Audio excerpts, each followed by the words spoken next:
TV5.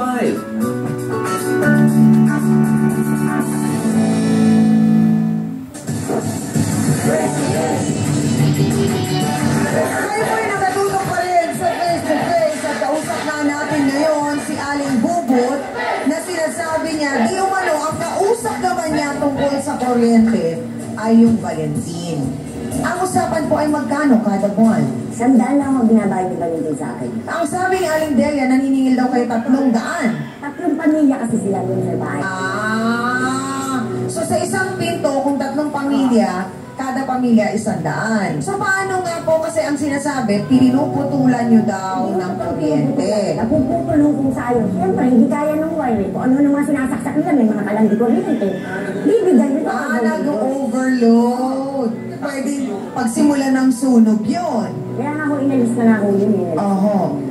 Kahit nawala ng gano'n, ang problema, ganyan pa rin, nagsaselos-selos pa rin siya. Sabi nga po ninyo, may asawa kayong tao. Oo, may asawa ko. Siya lang naman nagsaselos puro selos siya, lahat na lang pinagsiselosan. Bakit mo sa malayo niya nagsaselos si Aling Delia? Kanya. Ano naman hindi ka magsiselos?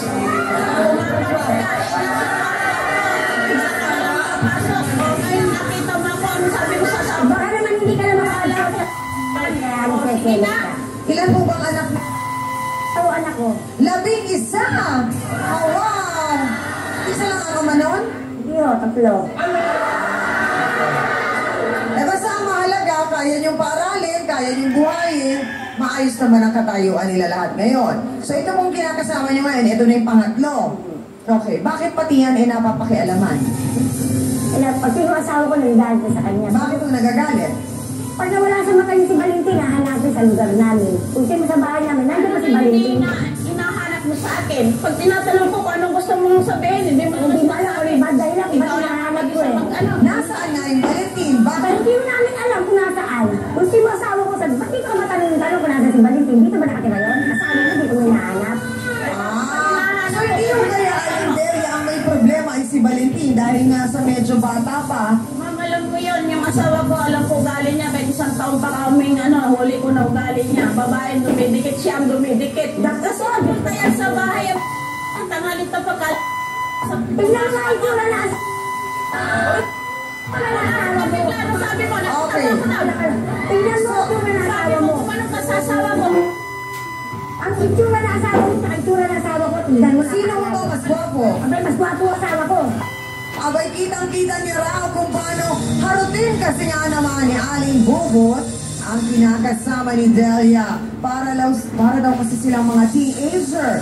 Kung magkilitian, kaya naniniwala siyang napuputulan ng kuryente ang kaibigan niya dahil nga type ni Ate Bubot si Papa. Narito po si Aling Teresita de Vera. Pasok!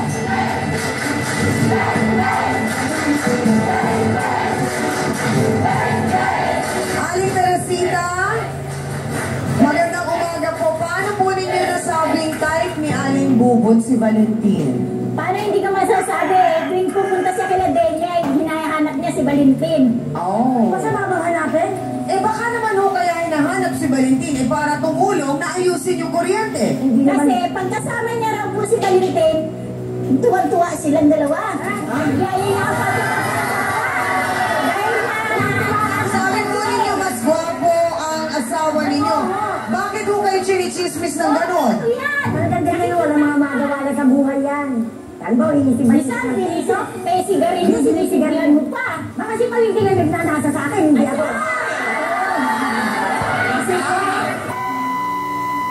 Ito, doktora, ay sinasadya yung pagputol ng kuryente para magkita si Aling Bubot at si Valentin. Hindi kaya ang nangyayari dito ay selosan dahil nga parang sinasabi ni Aling Bubot, abay ako ay nakakapag-shorts pa, nakakapag-sando, sila hindi na daw.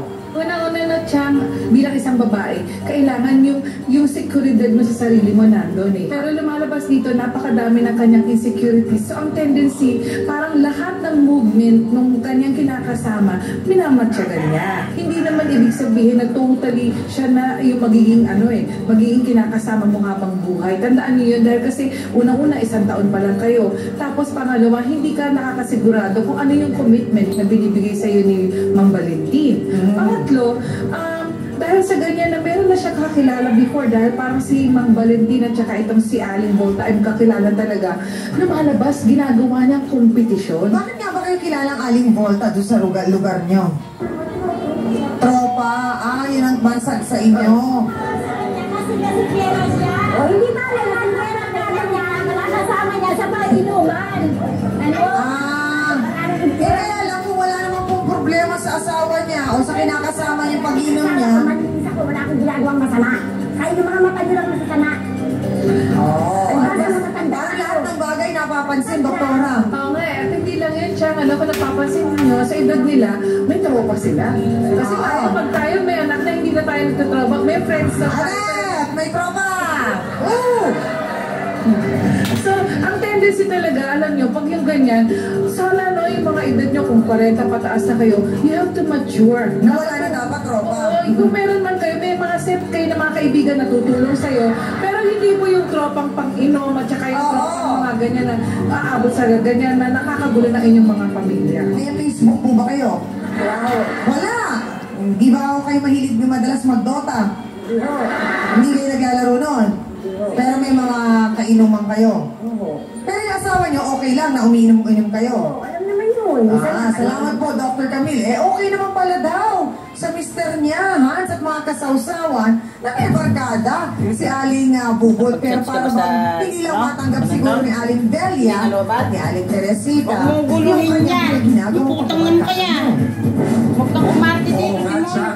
Masakit nga. Kaya alam na si Selos, ang binabarkada ay yung jowa na nasa puti. Kaya itong nasa puti, abay, nagsiselos at nagsisintir, lalo na nga daw sinasadya siyang tanggalan ng ilaw para pupunta ang lalaki mo sa bahay at i-check kung ano nangyari. Aba, kaninong mga sentimiento ang inyong naiintindihan? Pula ba o puti, magboto hands tayo. Go!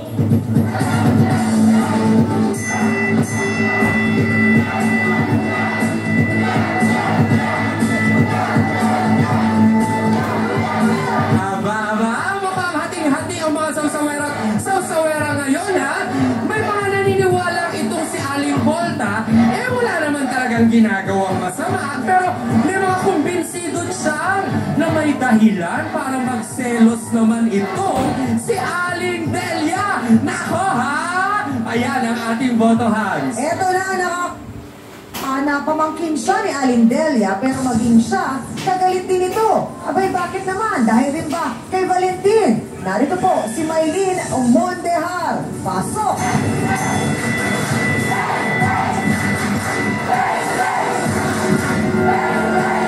Maylene, diretsa ang tanong, ikaw rin ba pinagseselosa ni Aling Delia pagdating kay Valentin? Opo, sinusan ko talaga yan. Paano pinagseselosan ka?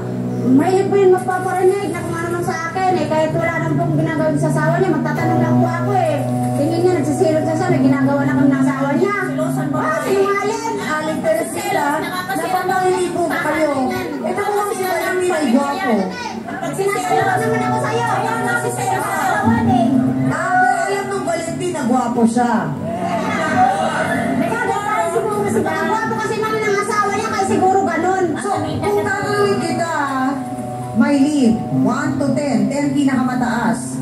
Nasaan doon, anong numero yung klase ng pagsiselos ni Aling Delia? Number 10? Ganon katindi?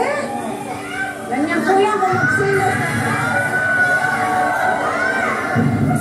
Based on research, sinabi mo daw na kaya nagkakaganyan si Aling Delia kasi siya ang nanligaw kay Valentin. Opo, totoo po yun. Kaya ako naligaw. Ay, ikaw nagdadala ng kasaluhan.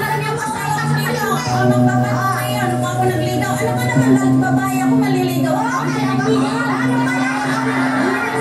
Oo nga naman, kababae nga namang tao ni Aling Delia. Baka naman talagang niligawan siya ni Valentin. nagdadala po siya ng gulay, ng kape, pasalubong po lagi dyan. Sobra-sobra naman daw kasi magselos si Aling Delia. Kaya pati pamangkin niya pinagseselosan. Pag-uusapan natin yan sa pagbabalik ko ng Face to Face.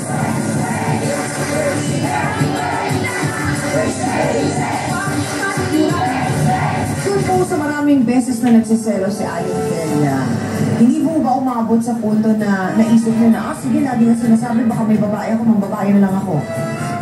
Hindi ko gawin yun. Oh, yun naman pala. Eh, bakit nagsiselos pa si Aling Delia? Love ka naman pala ni Valentin.